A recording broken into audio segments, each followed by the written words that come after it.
Hello అండి, నమస్కారం. ఎలా ఉన్నారు అందరూ? బాగున్నారా? మీరందరూ ఆరోగ్యంగా, ఆనందంగా ఉండాలని అమ్మవారిని ఎప్పుడూ కోరుకుంటూ ఉంటాను. ఆరోగ్యంగా ఉండాలంటే ఇంటి వంట తినాలి మరి.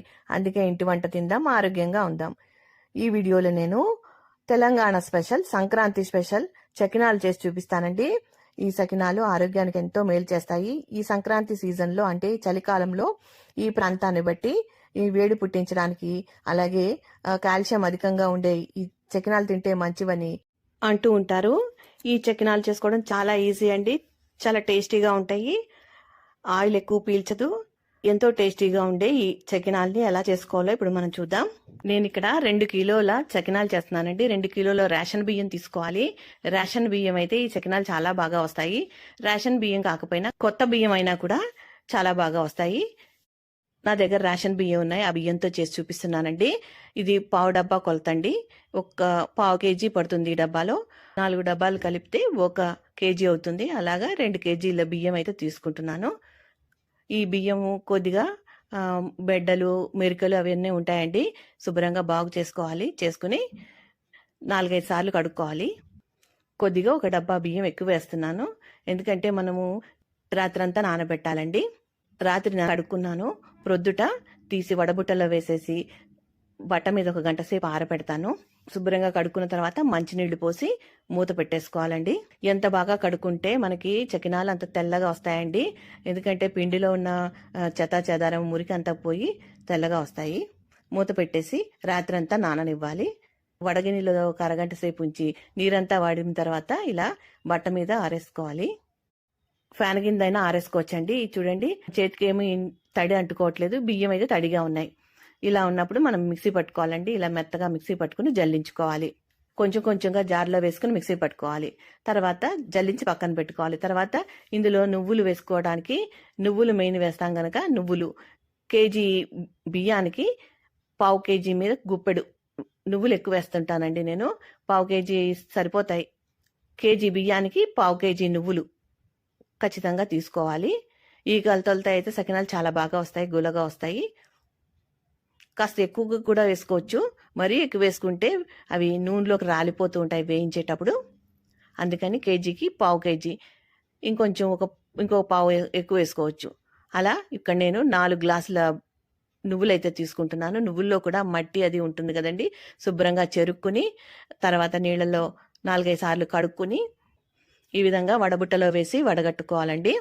నీరంతా ఎగిరిన తర్వాత మనము పిండిలో కలుపుకోవాలి. ఇది తర్వాత దీనికి కేజీకి 50 గ్రాముల చొప్పున 200 గ్రాముల బటర్ అయితే తీసుకోవాలి. బటర్ కరిగించి పెట్టుకోవాలండి. మెత్తగా మిక్సీ చేసుకున్న తర్వాత ఈ విధంగా జల్లించుకోవాలి. జల్లించేటప్పుడు జల్లెడలో ఇలా రూపాయి కాయిన్స్, చిల్లర కాయిన్స్ వేస్తే పిండి చక్కగా కిందకి దిగుతుందండి.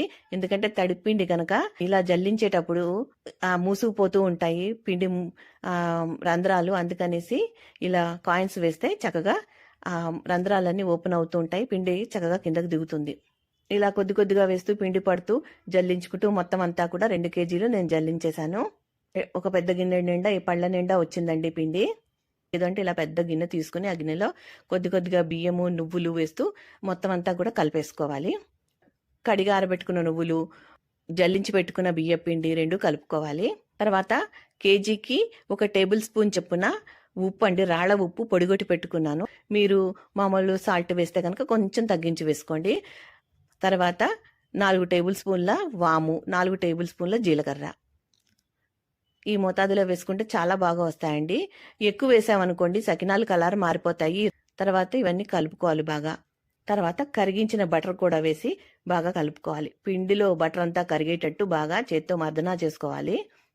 ఎందుకంటే బటర్ ఉండలు కట్టేస్తూ ఉంటుందండి పిండిలో కలిసేటప్పుడు. అందుకని మొత్తం పిండికంతా కూడా కలిసేటట్టు కలుపుకోవాలి.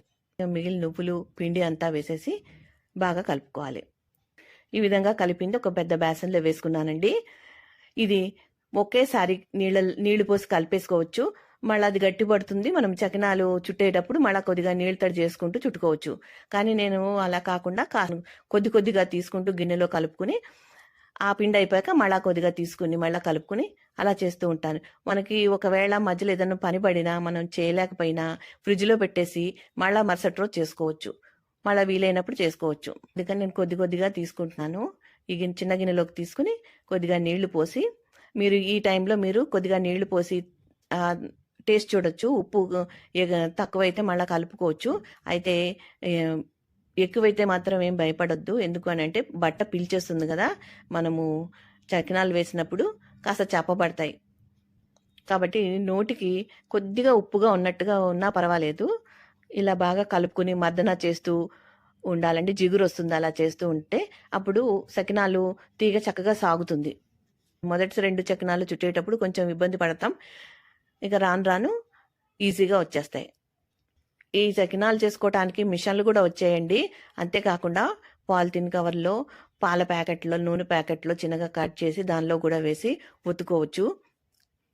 కానీ మాకు ఈ చేత్తో చేయడం అలవాటు కాబట్టి అలాగే ఇష్టంగా చేస్తాము. ఈ చకినాలు చేసేటప్పుడు ముందుగా గౌరమ్మని చేస్తూ ఉంటారండి.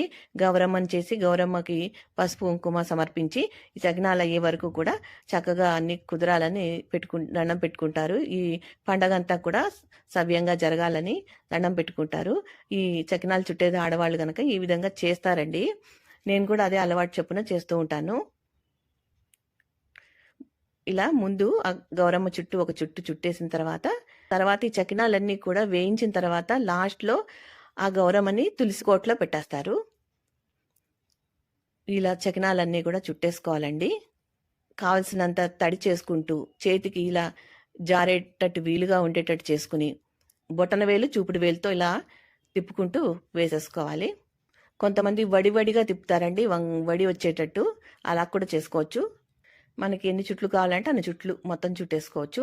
నేను కొన్ని చిన్నవి పెద్దవి అలా చేస్తున్నాను. ఎందుకంటే చిన్నపిల్లలు ఉన్నారు ఇంట్లో. పెద్దది ఇచ్చామనుకోండి పూర్తిగా తినలేకపోతే వేస్ట్ అయిపోతుంది కదా, అందుకని చిన్న చిన్నవి చక్కగా ఇస్తే మొత్తం పూర్తిగా తింటారు. తర్వాత లాస్ట్లో తీయాలండి ఈ గౌరమ్మది. ముందుగా ఏవైతే స్టార్ట్ చేసామో ముందుగా చేసినవి తీసేసుకోవాలి. అయితే పెద్దవి అడుగును పెట్టి చిన్నవి పైన పెట్టాలి. చిన్నవి ఫస్ట్ తీసి తర్వాత పైన పెద్దవి పెట్టామనుకోండి విరిగిపోతాయి. విరిగిపోయిన ప్రాబ్లం లేదు. మళ్ళా నీళ్లు కలుపుకొని మళ్ళా కావలసిన విధంగా చేసుకోవచ్చు. ఈ విధంగా తీసినవన్నీ కూడా నూనెలో జారవిడుస్తున్నాను మెల్లగా అట్ల కాడ సాయంతో. నూనెకి పట్టినన్ని వేసుకోవాలి.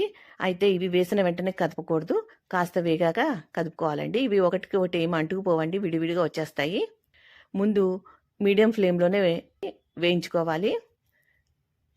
బాగా వేగాయండి, తీసేస్తున్నాను. ఒకప్పుడు ఇట్లా తీయడానికి అట్ల కాడ పుల్లు ఉండేదండి, ఆ కాడతోటే తీసేవారు. ఇలా తీసి దండలా కట్టి గోడకు మేకు తగిలిచ్చేవారట. డబ్బాల్లో స్టోర్ చేసుకోవడం కాకుండా పూర్వం అలా పెట్టుకునేవారట. పిల్లలు కావాల్సినప్పుడు తీసిస్తూ ఉండేవారట. అది మీకు తెలుసా? తెలిస్తే కామెంట్స్లో చెప్పండి. ఈ విధంగా చుట్టుకున్న చకిడాలన్నీ కూడా నూనెలో వేసుకోవాలండి. కొద్ది కొద్దిగా నూనెలో పట్టినన్ని వేసుకుంటూ ఉండాలి. లో టు మీడియం ఫ్లేమ్లోనే వేయించుకోవాలి. హై ఫ్లేమ్లో వేయించుకుంటే పైన రంగు వచ్చేసి లోపల ఉడకవండి. అలా అని చెప్పి మరి సిమ్లో కూడా వేయించుకోకూడదు. అవి రబ్బర్లా ఉడికినట్టు అవుతాయి కానీ తొందరగా వేగవు. అందుకని చెప్పి చకినాలు వేసేటప్పుడు లో ఫ్లేమ్లో ఉంచుకుని వేసాక మీడియం ఫ్లేమ్లోకి మార్చుకోవాలి. కొద్దిసేపు అయ్యాక 1 నిమిషం పాటు హై ఫ్లేమ్లో ఉంచి ఈ విధంగా వేగిన తర్వాత తీసేసుకోవాలి. ఇవి బాగా రంగు ఏమి రావండి, ఎరుపు జంతికల్లాగా లైట్ కలర్లోనే ఉంటాయి. అంతే అండి. మనం బటర్ వేయడం వల్ల గుల్లగా వస్తాయి, చాలా టేస్టీగా కూడా ఉంటాయి. బటర్ ఇష్టం లేని వాళ్ళు నూనె కాచిపోసుకోవచ్చు. అది కూడా ఇష్టం లేని వారు మామూలుగా చేసుకోవచ్చండి. ఇది ప్లాస్టిక్ కవర్లో వేసి చూపిస్తున్నాను వత్తడము. నేను ఆయిల్ ప్యాకెట్ని ఇలా కోన్లా చేసి ఒక మూల కట్ చేసి అందులో వేసి చూపిస్తున్నాను. ఇలా కూడా చేసుకోవచ్చు. అయిపోయాయండి సకినాలు రెడీ.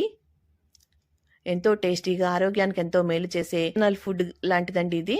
మనకి సీజనల్ వైజ్గా ఫ్రూట్స్ ఎలా ఉంటాయి లభ్యమవుతాయి, అలాగే ఈ సీజన్లో తప్పకుండా తినాల్సిన ఫుడ్ లాంటిది. తప్పకుండా ప్రతి ఒక్కరూ ట్రై చేయవలసిన రెసిపీ అండి ఇది.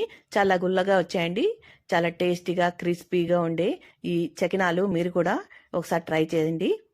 ఈ కొలతలతో ఈ రెసిపీని ఒకసారి ట్రై చేసి మీకు ఎలా కుదిరిందో నాకు కామెంట్స్లో చెప్పండి. ఈ వీడియో కనుక నచ్చితే తప్పకుండా కామెంట్ చేయండి, అలాగే లైక్ చేయండి, షేర్ చేయండి. మీ లైక్, షేరు, కామెంటు నాకు ఎంతో ఉపయోగపడతాయండి. మరిన్ని మంచి వీడియోలు చేయడానికి అవకాశం ఉంటుంది. ఈ వీడియో కనుక మీకు నచ్చితే మీ బంధుమిత్రులకి షేర్ చేయండి.